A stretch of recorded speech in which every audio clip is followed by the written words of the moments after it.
শঙ্কর চরিত, লেখক শ্রী ইন্দ্রদয়াল ভট্টাচার্য। অধ্যায় ভূমিকা।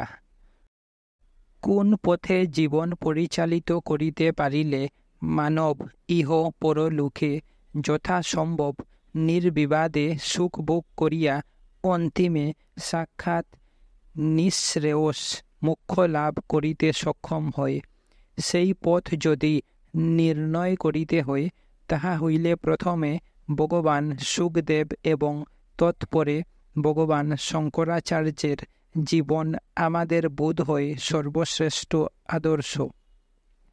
ভগবান শুকদেব ভগবত অবতার কৃষ্ণ দ্বৈপায়নের অশেষ তপস্যার ফল।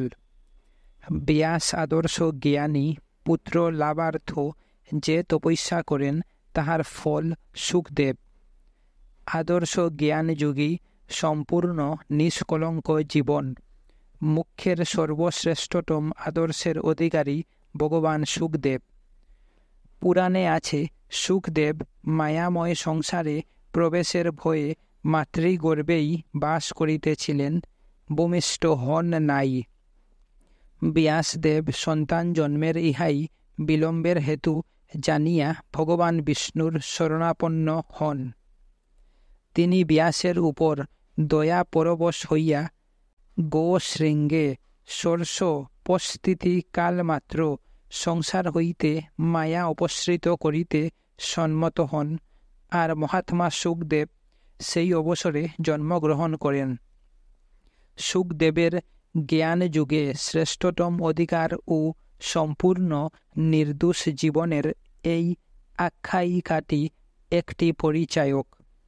আচার্য শঙ্কর এই শুকদেবের সম্প্রদায়ভুক্ত এবং অনেক বিষয়ে প্রায় একরূপ। উভয়ই নির্গুণ নির্বিশেষ ব্রহ্মতত্ত্বে বিভোর। কুমার ব্রহ্মচারী, জ্ঞানীগণ শিরোমণি, নির্দোষ নিষ্কলঙ্ক জীবন, শান্ত ধীর যোগী এবং ভক্ত, যে জীবনের অব্যবহিত পরে সাক্ষাৎ নির্বাণ মোক্ষ, উভয়ই সেইরূপ জীবন যাপন করিয়াছিলেন। বরং বিচার করিলে কোনো কোনো বিষয়ে শঙ্করের শ্রেষ্ঠতাও দেখা যায়। শুক কোনো জন্মে পার্বতীর উদ্দেশ্যে কথিত শিবোক্ত জ্ঞানের কথা শুনিয়া জ্ঞান লাভ করিয়াছিলেন, কিন্তু শঙ্কর শঙ্করেরই অবতার। শুক আচার্যের কর্ম করেন নাই, বিশ্বগুরুর পদবীতে সমারূঢ় হন নাই, কিন্তু আচার্য শঙ্কর তাহা করিয়াছিলেন, তাহা হইয়াছিলেন। এ কথা শঙ্করই নিজে বলিয়াছেন। সত্যযুগে ব্রহ্মা বিশ্বগুরু, ত্রেতাতে ঋষিশ্রেষ্ঠ বশিষ্ঠ বিশ্বগুরু, দ্বাপরে ব্যাস এবং কলিতে আমি অর্থাৎ শঙ্করাচার্যই বিশ্বগুরু। বাস্তবিক যিনি অবতার হন, তিনি নিজেই তাহা ঘোষণা করেন।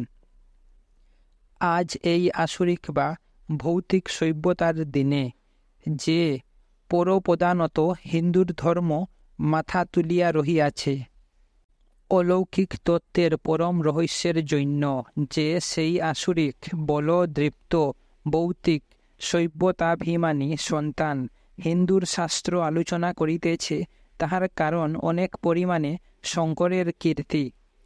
তিনি যদি শাস্ত্র রহস্য প্রকাশ না করিয়া বেদান্ত শাস্ত্রের ভাষ্য টিকাদি না রচনা করিতেন, আর তিনি যদি ইহা বাদী দল বিদলিত করিয়া সর্বসমক্ষে প্রচার ও প্রতিষ্ঠিত না করিয়া যাইতেন, তাহা হইলে তাহার পরবর্তী যে সব মনীষীবর্গের জন্য ভারত গৌরব অনুভব করে, তাহারা তাহাদের কর্মক্ষেত্রই পাইতেন না, তাহারা বোধ হয় জন্মগ্রহণই করিতেন না।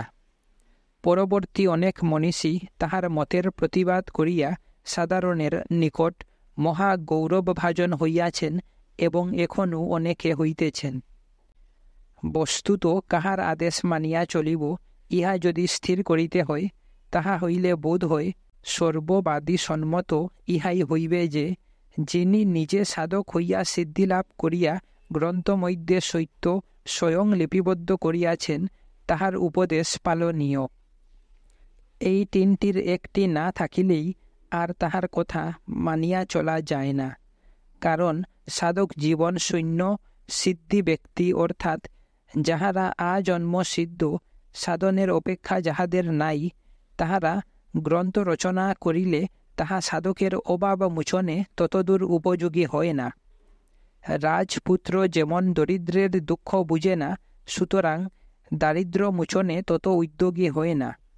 ইহাও তদ্রূপ হইবার কথা।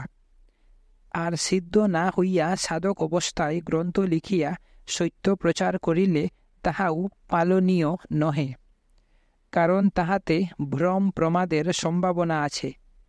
আর সাধক ব্যক্তি সিদ্ধ হইয়া গ্রন্থ না লিখিলে কেবল মুখে মুখে উপদেশ দান করিলে তাহার উপদেশ কালে অত্যধিক বিকৃত হইয়া যায়। সুতরাং পরে তাহার মত বা সত্য নির্ণয় অসম্ভব হইয়া ওঠে। এজন্য এই তিনটির সামঞ্জস্য যাহাতে বর্তমান, তিনি আচার্য, তাহারই উপদেশ পালনীয়, তিনি জগৎগুরু হইবার যোগ্য। আর এই দৃষ্টিতে যদি দেখা যায়, তাহা হইলে অনেক মহাত্মাই পূজনীয় হইলেও সাধারণ মানব জীবনের পথ প্রদর্শক হইতে পারেন না, তাহারা আচার্য বা জগৎগুরু হইবার যোগ্য নহেন। আচার্য শঙ্করের এই তিনটি গুণ পূর্ণ মাত্রায় বা আশাতীত মাত্রায় বর্তমান ছিল। এই জন্যও আচার্য জীবন নিঃশ্রেয় সকামের অত্যধিক অনুসরণীয়, অনুকরণীয় ও অবলম্বনীয়। সেই আচার্যেরই জীবনচরিত শ্রীযুত ইন্দ্রদয়াল ভট্টাচার্য মহাশয় অতি সরল ভাষায় সংক্ষেপে লিপিবদ্ধ করিয়াছেন। আশা করি ইহা পাঠ করিয়া সকলেই আচার্য শঙ্করের প্রকৃত ভাব কটকটা হৃদয়ঙ্গম করিতে পারিবেন। ইতি বিনীত শ্রী রাজেন্দ্রনাথ ঘোষ। অধ্যায় প্রয়োজন। ভগবান বুদ্ধদেব কঠোর তপস্যা করিয়া পরম শান্তিময় নির্বাণ লাভ করেন। জীবের দুঃখে কাতর হইয়া তিনি জাতি বর্ণ নির্বিশেষে সকল মানুষকে নির্বাণের পথে আহ্বান করিয়াছিলেন। তাহার ফলে কয়েক শত বৎসর মধ্যে ভারতের অধিকাংশ লোক বৈদিক ধর্ম পরিত্যাগ করিয়া বুদ্ধদেব প্রচারিত নির্বাণ লাভের চেষ্টায় রত হইল। রাজসভা হইতে দরিদ্রের পূর্ণ কুটির পর্যন্ত রাজতনয় বুদ্ধদেবের চরিতকথায় মুখরিত হইয়া উঠিল। দেশের সর্বত্র বৌদ্ধ সন্ন্যাসীদের মঠ প্রতিষ্ঠিত হইল। তাহারা ভারতের বাহিরেও নানা দেশে বৌদ্ধ ধর্ম প্রচার করিয়া বেড়াইতে লাগিলেন। নির্বাণ লাভে মানুষের চিরশান্তি হয় বটে, কিন্তু তাহা লাভ করিতে অত্যন্ত কষ্ট স্বীকার করিতে হয়। বুদ্ধদেবের জীবনের জ্বলন্ত উদাহরণ যতই পুরাতন হইতে লাগিল, ততই লোকের নির্বাণ লাভের আগ্রহও কমিয়া গেল। সাধন তপস্যার নিয়ম নিষ্ঠা শিথিল হইল। সন্ন্যাসীর আশ্রমে ভোগ ও আলস্য প্রবেশ করিল। ক্রমে ক্রমে ধর্ম কেবল মতামত ও আচার মাত্রে পর্যবসিত হইল। তখন ধূর্তগণ নিজের সুবিধা অনুযায়ী বুদ্ধদেবের উপদেশের নানারূপ ব্যাখ্যা করিতে লাগিল। তাহার ফলে শত শত অদ্ভুত মত ও বিভৎস অতি ঘৃণ্য আচার বৌদ্ধ ধর্মের নামে ও পোশাকে ভারতের সর্বনাশের কারণ হইল। পরস্পর বিরোধী সেই সব মত ও আচার লইয়া মানুষ ঈর্ষায় জ্বলিতে লাগিল। নিজের সাধন প্রণালী অনুষ্ঠান না করিয়া তাহা যে অন্যের প্রণালী হইতে উৎকৃষ্ট, উহা প্রমাণ করিতে লোক ব্যস্ত হইল। জ্ঞান লাভ, ভগবান লাভের কথা ভুলিয়া গিয়া মান যশের জন্য কঠোর সাধন করিয়া নানা রূপ শক্তি লাভের চেষ্টায় কেহ কেহ উন্মুক্ত হইয়া উঠিল। ধর্ম একটা ব্যবসায়ে পরিণত হইল। চতুর লোক ভণ্ডামি করিয়া সমাজ শিক্ষক গুরুর স্থান অধিকার করিল। ঋষিদের অনুভূত সত্য বেদের মত জানিতে না পারিয়া লোকে বণ্ডদের মতকে বেদের ন্যায় মান্য করিতে লাগিল। সৎ লোকের মান রহিল না। বৌদ্ধ ধর্মের সর্বগ্রাসী প্রভাব সত্ত্বেও কোনো কোনো স্থানে ব্রাহ্মণগণ বহু কষ্টে বেদ পাঠ ও বৈদিক ধর্মের অনুষ্ঠান কিয়ৎ পরিমাণে রক্ষা করিয়াছিলেন। দেশের এই দুর্দিনে বৌদ্ধ ধর্মের এইরূপ ঘোর অবনতির সময় তাহারা আবার বেদ প্রচারের চেষ্টা করিতে লাগিলেন। ক্রমে ক্রমে সেই আন্দোলন প্রবল হইয়া উঠিল। খ্রিস্টীয় সপ্তম শতকে প্রয়োগের কুমারিল ভট্ট বেদ প্রচারের জন্য দিগ্বিজয়ে বহির্গত হইলেন। কুমারিল ভট্ট বেদ আদি শাস্ত্রে মহামহোপাধ্যায় পণ্ডিত, অত্যন্ত তেজস্বী ও বৈদিক কর্মকাণ্ডে নিপুণ গৃহস্থ ব্রাহ্মণ। তিনি বৌদ্ধ বেবিচারে মানবের দুঃখ দেখিয়া শান্তিপ্রদ বৈদিক ধর্ম প্রচারে কৃত সংকল্প হন। বৌদ্ধগণ ছিল অত্যন্ত কূটতার্কিক। ভট্ট দেখিলেন, তাহাদের শাস্ত্র ভালরূপে না জানিলে তাহাদের সঙ্গে তর্ক করিয়া বেদ ধর্ম স্থাপন অসম্ভব। তাই তিনি শিষ্য সাজিয়া বৌদ্ধ পণ্ডিতদের নিকট তাহাদের ধর্মশাস্ত্র অধ্যয়ন করেন। সেই সময় একদিন বৌদ্ধগণ বেদের অত্যন্ত নিন্দা করিতে লাগিল। তাহাতে কুমারিলের এত কষ্ট হইল যে তিনি অশ্রু সংবরণ করিতে পারিলেন না। তাহাকে কান্দিতে দেখিয়া বৌদ্ধগণ চমকিত হইল। তিনিও আর মনের ভাব গোপন করিয়া রাখিতে পারিলেন না। বেদ সম্বন্ধে বৌদ্ধদের সঙ্গে তর্কে প্রবৃত্ত হইলেন। কূটতার্কিক বৌদ্ধদের সঙ্গে তর্ক করিতে করিতে উত্তেজিত হইয়া কুমারিল এক কঠিন পণ করিলেন। তিনি একটি গিরিশৃঙ্গ হইতে কাহারু মতে উচ্চ প্রাসাদের উপর হইতে লাফাইয়া পড়িবেন। যদি বেদ সত্য হয় তবে তাহাতে তাহার জীবনহানি হইবে না। সত্যই তিনি পণ অনুসারে লাফাইয়া পড়িয়া জীবিত রহিলেন। কেবলমাত্র তাহার একটি চক্ষু নষ্ট হইয়া গেল। তিনি বলিলেন, যদি সত্য হয়, বেদ সম্বন্ধে এই সন্দেহ জ্ঞাপক বাক্য বলাতে তাহার পাপ হইয়াছিল, তাই চক্ষু নষ্ট হইল। বেদের উপর তাহার এমনই অটল বিশ্বাস ছিল। দেশের অনেক রাজাই বৌদ্ধ ধর্মাবলম্বী ছিলেন। বৌদ্ধগণ ধর্মহীন হইয়া ধর্মের আশ্রয় ত্যাগ করত রাজার আশ্রয় লইয়াছিল। রাজাই তাহাদিগকে রক্ষা করিতেন। কুমারিল ভট্ট এখন দিগ্বিজয়ী বীরের মতো রাজসভায় উপস্থিত হইয়া বৌদ্ধ দিগকে তর্কযুদ্ধে আহ্বান করিলেন। এই যুদ্ধে পণ রহিল, যে পক্ষ পরাজিত হইবেন সেই পক্ষ বিজেতার শিষ্যত্ব গ্রহণ অথবা মৃত্যুবরণ করিবেন।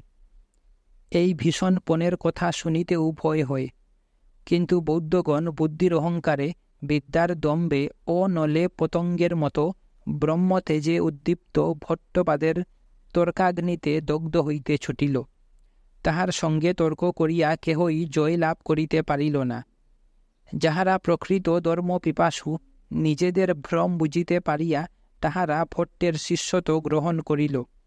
আর যাহারা ধর্মধ্বজী, তাহারা নিজেদের গৌরব রক্ষা করিবার জন্য দম্ভবরে মৃত্যু আলিঙ্গন করিল। কুটিল কপটচারী, সমাজের সর্বনাশকারী প্রচ্ছন্ন অসুরগণকে দণ্ড দিবার জন্যই কুমারিল আবির্ভূত হইয়াছিলেন। তর্কযুদ্ধে দিগ্বিজয় ও বৈদিক ধর্ম প্রচার করিতে করিতে কুমারিল ভারতের এক প্রান্ত হইতে অপর প্রান্ত পর্যন্ত ভ্রমণ করিতে লাগিলেন। বৌদ্ধগণ প্রমাদ গণিল। তাহাদের ধর্মবিশ্বাস, ত্যাগ তপস্যা, সঙ্গবদ্ধ ভাব আর নাই। কাজেই তাহারা কুমারিলকে দমন করিতে পারিল না। তাহারা তর্কতরঙ্গের স্রোতে তৃণের ন্যায় ভাসিয়া যাইতে লাগিল।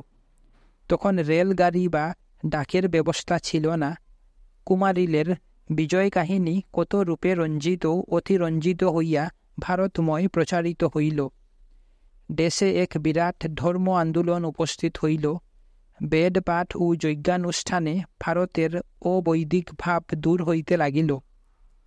ইহ সর্বস্বতা হ্রাস হওয়াতে সনাতন ধর্মের পুনরুত্থান হইল। যে সব রাজা বৌদ্ধ ধর্ম ত্যাগ করিয়া বৈদিক ধর্ম গ্রহণ করেন, তাহাদের মধ্যে কর্ণাটকের রাজা সুদম্বার নাম বিশেষ উল্লেখযোগ্য। কুমারিলের বহু পণ্ডিত শিষ্য ছিলেন, তন্মধ্যে প্রভাকর ও মণ্ডন মিশ্র সর্বপ্রধান। মণ্ডনকে ভট্ট নিজ অপেক্ষা অধিক ধীমান বলিয়া মনে করিতেন।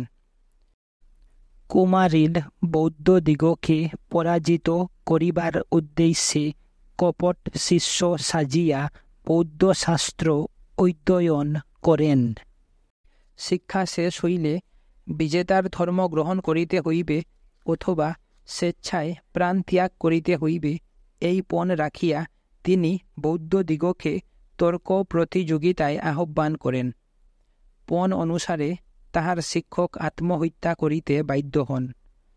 সমগ্র ভারতে বৈদিক ধর্ম প্রচার কার্য শেষ হইলে কুমারিল গুরুদ্রোহরূপ মহাপাপের প্রায়শ্চিত্ত করিবার জন্য তুষানলে মৃত্যুবরণ করেন। সনাতন বৈদিক ধর্মের আদর্শ এত উচ্চ। কুমারিল বৌদ্ধ কদাচারের স্থলে বৈদিক সদাচার প্রবর্তন করেন। সদাচার ও উপাসনাতে মানুষের মন পবিত্র হয়, কিন্তু জ্ঞান না থাকিলে ধর্মকর্মেও মানুষ মুক্তি লাভ করিতে পারে না। বৈদিক জ্ঞানযুগ সকল সদাচার ও সকল ধর্মের ভিত্তি এবং মুক্তির পথ প্রদর্শক। বৈদিক ধর্ম কর্মে আরম্ভ হয় এবং জ্ঞানে পূর্ণতা লাভ করে। বৈদিক ধর্মের পূর্ণভাব প্রকটিত করিবার জন্য কুমারিল ভট্টের পর পরমহংস পরিব্রাজকাচার্য ভগবান শঙ্কর আবির্ভূত হইয়াছিলেন। ভগবান শঙ্করের আবির্ভাব। ভারতের দক্ষিণ পশ্চিম সীমান্তে কেরল দেশে মালাবার প্রদেশ, সেখানে বৈদিক ধর্মপরায়ণ নম্রি বা নম্বুত্তরী ব্রাহ্মণগণ অতি প্রাচীনকাল হইতে বাস করিতেছেন। প্রবাদ আছে যে ভগবান পরশুরাম জানিয়াছিলেন কলিযুগে বৌদ্ধ ধর্মের প্রভাবে আর্যাবর্তে বৈদিক ধর্ম নষ্টপ্রায় হইবে।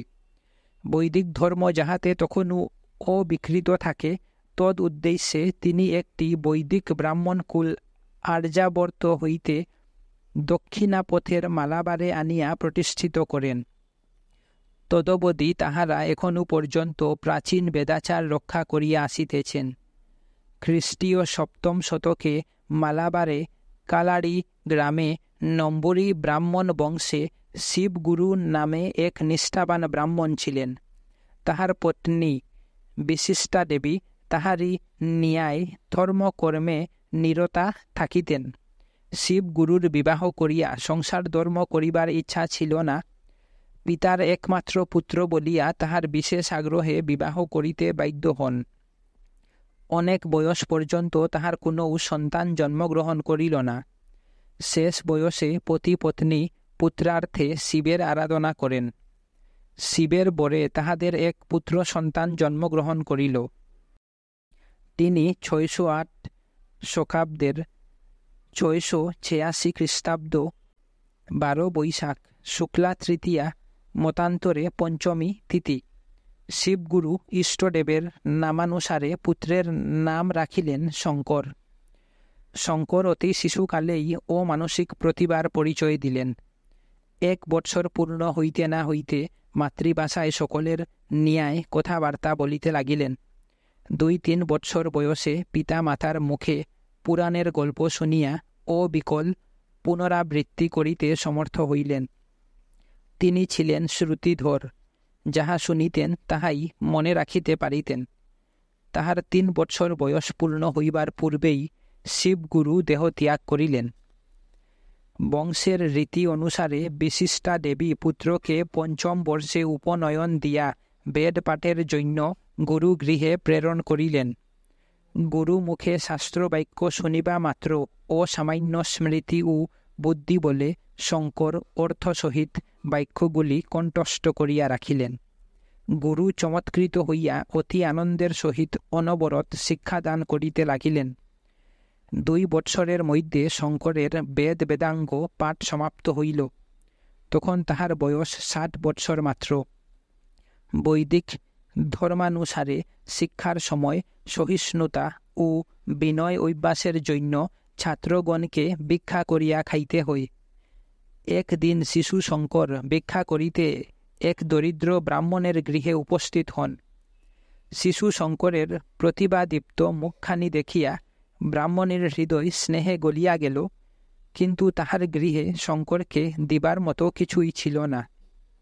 শঙ্কর ভবতী ভিক্ষাং দেহি বলিয়া ভিক্ষা চাহিলে সৌম্য দর্শন শিশুকে প্রত্যাখ্যান করিতে অসমর্থা হইয়া ব্রাহ্মণী কান্দিতে কান্দিতে কয়েকটি আমলকি ভিক্ষাস্বরূপ শঙ্করের হস্তে প্রদান করিলেন। ব্রাহ্মণীর দুঃখ দেখিয়া শঙ্করের সরল শিশু হৃদয়ে বড় আঘাত লাগিল। শিশুকাল হইতে মাতা পিতার নিকট পুরাণের গল্প শুনিয়া দেবদেবীর উপর তাহার পূর্ণ বিশ্বাস জন্মিয়াছিল। তিনি ব্যাকুল হইয়া মা লক্ষ্মীকে প্রার্থনা করিলেন, অচিরে যেন ব্রাহ্মণীর দুঃখ দূর হয়। অল্প দিন মধ্যে ঘটনাচক্রে সত্যই ব্রাহ্মণ দম্পতির অবস্থা ফিরিয়া গেল। গুরু দক্ষিণা দিয়া শঙ্কর গড়ে ফিরিলেন। শাস্ত্রপাঠ ব্যতীত অন্য কোনো বিষয়ে তাহার মন ছিল না। দিবানিশি পুস্তক রাশির মধ্যে যেন তিনি ডুবিয়া থাকিতেন। 7 বৎসরের শিশু ও সাধারণ পণ্ডিত হইয়াছেন, এই সংবাদ চারিদিকে প্রচার হইয়া গেল। তাহাকে দেখিবার জন্য দলে দলে লোক আসিতে লাগিল। পণ্ডিত বিদ্যা পরীক্ষা করিতে, কৌতূহলী অদ্ভুত বালককে দেখিতে ভক্ত উপহার দিতে আসিলেন। সকলেই আশাতিরিক্ত আনন্দ লইয়া ফিরিলেন। অনেক ছাত্র তাহার নিকট শিক্ষা লাভ করিতে লাগিল। কেরল রাজ্যের নিকট এই সংবাদ পৌঁছিতে বিলম্ব হইল না। রাজা নিজে পণ্ডিত ও বিদুৎসাহী ছিলেন, কাজেই শঙ্করকে দেখিবার জন্য ব্যগ্র হইয়া উঠিলেন। শঙ্কর রাজার নিমন্ত্রণ পাইয়াও রাজসভায় যাইতে সম্মত হইলেন না। রাজা ইহাতে ক্রুদ্ধ বা বিরক্ত না হইয়া অতি আগ্রহের সহিত শিশু পণ্ডিতকে দেখিবার জন্য নিজেই তাহার নিকট উপস্থিত হইলেন। তিনি শঙ্করের অদ্ভুত স্মৃতিশক্তি, শাস্ত্রের মর্ম বুঝিবার অসাধারণ ক্ষমতা এবং তাহা ব্যাখ্যা করিবার অপূর্ব কৌশল দেখিয়া চমৎকৃত ও মুগ্ধ হইলেন।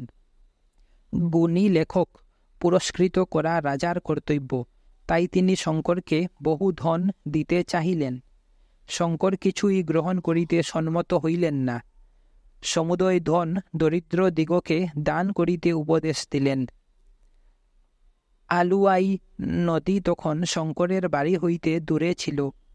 ইহার জল অতি পবিত্র বলিয়া বৃদ্ধা বিশিষ্টা দেবী প্রত্যহ নদীতে স্নান করিতে যাইতেন।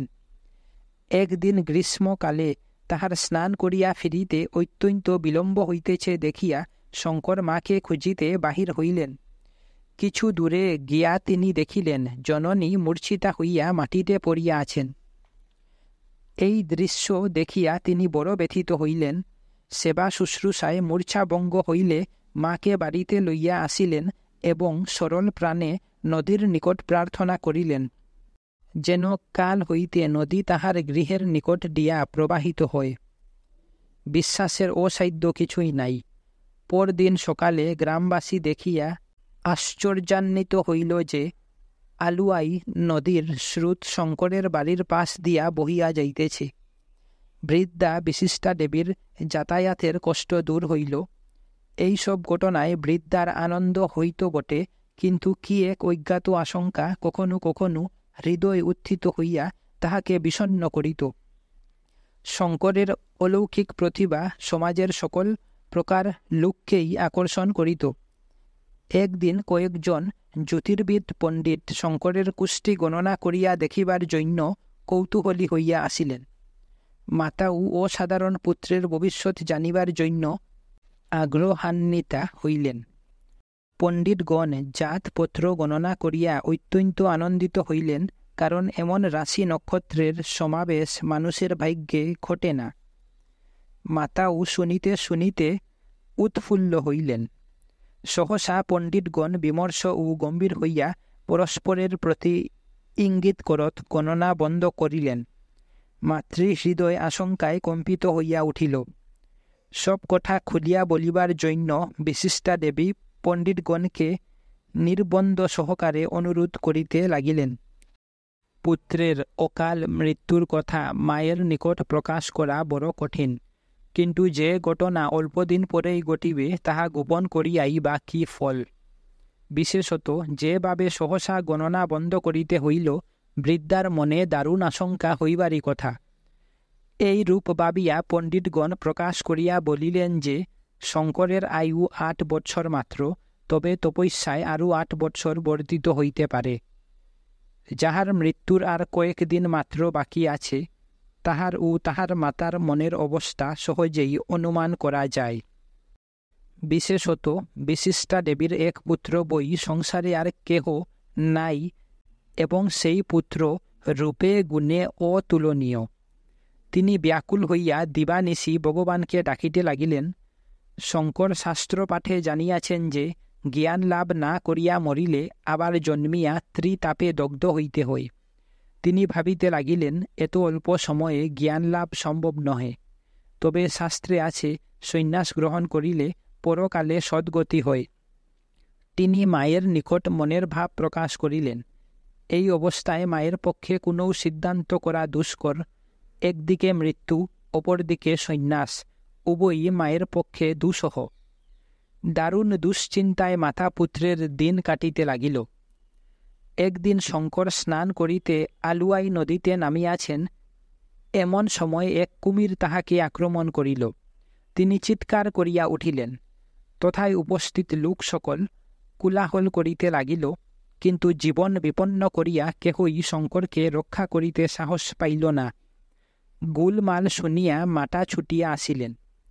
তখন কুমির শঙ্করকে গভীর জলে লইয়া যাইতেছে এবং শঙ্কর, মা সন্ন্যাসের অনুমতি দাও, মা অনুমতি দাও বলিয়া চিৎকার করিতেছেন।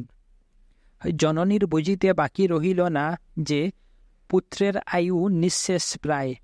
তখন তাহার আর ভাবিবার সময় ও সামর্থ্য ছিল না। তিনি সন্ন্যাসের অনুমতি দিয়া অচৈতন্য হইয়া পড়িলেন। আশ্চর্যের বিষয় এই যে মাতার অনুমতি পাইয়া শঙ্কর মনে মনে সন্ন্যাস গ্রহণ করিবা মাত্র কুমির তাহাকে ছাড়িয়া দিল। তিনি অক্ষত দেহে সাঁতার দিয়া তীরে আসিয়া উঠিলেন। সকলের শুশ্রূষায় বিশিষ্টা দেবীর মূর্ছাভঙ্গ হইল। মূর্ছাভঙ্গে পুত্রমুখ দেখিয়া বিশিষ্টা দেবীর প্রাণ শীতল হইল, কিন্তু তৎক্ষণাৎ পুত্রের সন্ন্যাসের কথা মনে পড়ায় প্রবল সুখে বৃদ্ধার হৃদয় উদ্বেলিত হইয়া উঠিল। এই হৃদয় বিদারক ঘটনা যে দেখিল, সেই শোকার্ত হইল। শঙ্কর জ্ঞাতিগণকে সমুদয় বিষয় সম্পত্তি দান করিয়া দিয়া তাহাদের হস্তে মাতার রক্ষণাবেক্ষণের ভার দিলেন। সম্পত্তির লোভে জ্ঞাতিগণ বিশিষ্টা দেবীকে নানারূপ সান্ত্বনা দিতে লাগিল, কিন্তু মায়ের মন কি কথার কথায় সান্ত্বনা মানে? অবশেষে অনেক কাকুতি মিনতি করিয়া শঙ্কর 3টি প্রতিজ্ঞা করিলেন। 1. তিনি মৃত্যুকালে মাকে দর্শন দিবেন। 2. মৃত্যুকালে তাহাকে ভগবান দর্শন করাইবেন। 3. স্বয়ং তাহার সৎকার করিবেন। ইহাতে বৃদ্ধা কিয়ৎ পরিমাণে শান্ত হইয়া শঙ্করকে গৃহত্যাগের অনুমতি দিলেন। 8 বর্ষ বয়স্ক শিশু শঙ্কর মাকে সাষ্টাঙ্গ প্রণিপাত করিয়া মানব জীবনের সর্বোচ্চ আদর্শ লাভের জন্য কঠিনতম জীবন পথে যাত্রা করিলেন।